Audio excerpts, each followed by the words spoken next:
ആദിവാസി ഗോത്ര സമൂഹങ്ങളുടെ പാരമ്പര്യ വൈദ്യ ശുശ്രൂഷയും ഭക്ഷണവുമെല്ലാം നേരിൽ അനുഭവിക്കണമെങ്കിൽ കോഴിക്കോട് കിർത്താഡ്സിൽ എത്തണം.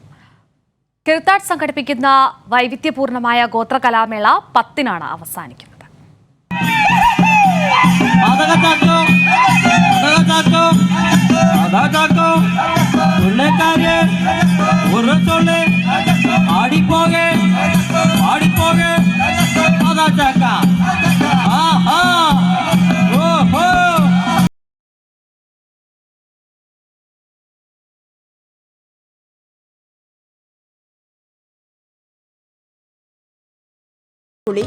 പാരമ്പര്യ വൈദ്യശാസ്ത്രത്തിൽ ചെല്ലിമൂപ്പത്തിയുടെ നാഡീപരിശോധനയിലൂടെയുള്ള രോഗനിർണയം.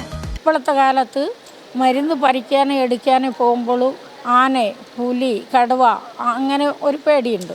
ഇപ്പോൾ വനത്തിൽ അതല്ലേ ഏറ്റവും കൂടുതൽ. അപ്പോൾ ഓരോരോ മരുന്ന് തപ്പി ഞങ്ങൾ എടുത്ത് കണ്ടുപിടിച്ച് കൊണ്ടുവന്ന് ഇവിടെ വന്നു.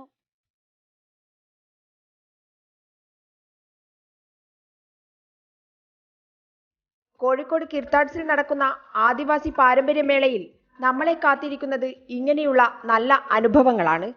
കഴിക്കാനോ കസ്തൂരി മഞ്ഞളിലും ഇടിച്ചക്കയിലും ഉണ്ടാക്കിയ കട്ട്ലറ്റ്, റാഗിയിലുണ്ടാക്കിയ വിഭവങ്ങൾ, ഔഷധക്കൂട്ടുകളിൽ മരുന്ന് കാപ്പി, കാട്ടുകനികളിൽ ഉണ്ടാക്കിയ വിവിധതരം വിഭവങ്ങൾ എല്ലാം ആദിവാസി ഗോത്രവർഗ വിഭാഗങ്ങൾ നേരിട്ട് ഉണ്ടാക്കുന്നവ. ഗുണങ്ങളെന്ന് പറയുമ്പോൾ നമുക്ക് നിത്യമായിട്ട് എല്ലാ ആൾക്കാർക്കും വരുന്നതാണ് ഷുഗർ, പ്രഷർ, ഇങ്ങനെ കൊളസ്ട്രോൾ, ഇങ്ങനെയുള്ള അസുഖങ്ങൾ. ഇതെല്ലാം കഴിച്ചാലേ ഇതെല്ലാം മാറിക്കിട്ടും. ഇതെല്ലാം അന്യം നിന്ന് പോകുന്ന ഭക്ഷണങ്ങൾ ആരും വാങ്ങി കഴിക്കാറില്ല. ഞങ്ങൾ ആദിവാസികൾ മാത്രമേ ഇത് കഴിക്കാറുള്ളൂ.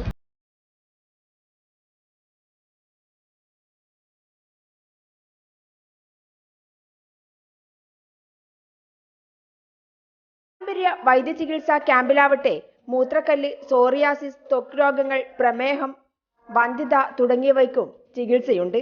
ആദിവാസി ജനവിഭാഗങ്ങളുടെ ജീവിതവും സംസ്കാരവും അടയാളപ്പെടുത്തുന്നതാണ് പ്രദർശനം.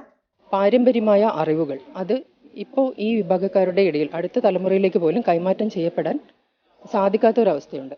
അതിൽ അങ്ങനെയുള്ള അറിവുകൾ മുഖ്യധാര സമൂഹത്തിന് കൂടി ഉപകാരപ്രദമാകുന്ന രീതിയിൽ പ്രിസേർവ് ചെയ്യുക എന്നതാണ് ഞങ്ങളുടെ പ്രാഥമികമായ ലക്ഷ്യം. കുഴിവടികൾ, നായാട്ട് ഉപകരണങ്ങൾ, അമ്പും വില്ലും സംഗീതോപകരണങ്ങളും കൗതുകകരമായ കാഴ്ചയാണ്. കിർത്താഡ്സ് എത്നിക് മ്യൂസിയത്തിലേക്ക് കയറിയാൽ കാണിക്കാർ, ഇരുളർ, മുള്ളുകുറുമർ, പണിയർ, കാട്ടുനായ്ക്കർ, ചോലനായ്ക്ക തുടങ്ങി ആദിവാസി ഗോത്രവർഗ വിഭാഗങ്ങളുടെ ജീവിത ചിട്ടകളും ചരിത്രവും രീതികളുമെല്ലാം ഉൾക്കൊള്ളുന്ന കാഴ്ചകളാണ് നിറയെ. ഒരു ആദിവാസി ഊരിലൂടെ ആദിവാസി ജീവിതത്തെ പഠിച്ചുകൊണ്ടൊരു യാത്രാനുഭവം കൂടിയാവും അത്. പട്ടികജാതി പട്ടികവർഗ വിഭാഗത്തിൻ്റെ മറഞ്ഞുപോകുന്ന പാരമ്പര്യത്തെ മനുഷ്യന് പരിചയപ്പെടുത്തുക എന്നുള്ളതാണ് കിർത്താഡ്സിൻ്റെ ലക്ഷ്യം. അത് കലയായാലും ഭക്ഷണമായാലും മരുന്നായാലും. കിർത്താഡ്സിൽ നിന്നും ക്യാമറമാൻ അനിൽ കല്യാശ്ശേരിക്കൊപ്പം PV ജോഷില.